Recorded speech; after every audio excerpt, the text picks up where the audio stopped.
বিশ্বটাকে নষ্ট করে ফেলছে কয়েকটা জিনিস।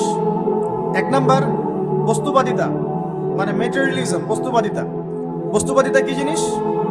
মানুষের জীবনের লক্ষ্য এই দুনিয়াকে করে নেওয়া, বাড়ি গাড়ি টাকা পয়সা স্ট্যাটাস। একটা ফ্ল্যাট কিনেছি, আমার লাইফ সাকসেস। ফ্ল্যাট কিনেছি, একটা আরেকটা লাগবে। কবে আমি এই সিটির একটা ফ্ল্যাটের মালিক হব, কবে আমি একটা বিল্ডিং এর মালিক হব, কবে আমি একটা ভালো জব পাবো, কবে আমি একটা বড় গাড়ি কিনবো।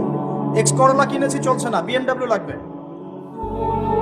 বাজাজ সিটি 100 গাড়ি চালাচ্ছি, চলবে না, আমার কি লাগবে? R15 লাগবে। একটা ব্যবসা খুলেছি, ভালোই চলছে, না হচ্ছে না, আরেকটা লাগবে। একটা প্রজেক্ট চলছে না, আরেকটা লাগবে। এতটুকু ক্ষমতা পেয়েছি, আমি সন্তুষ্ট হচ্ছি না, আরো লাগবে। এই যে চাই চাই আরো চাই, এই যে দুনিয়া দুনিয়া এবং দুনিয়া, এই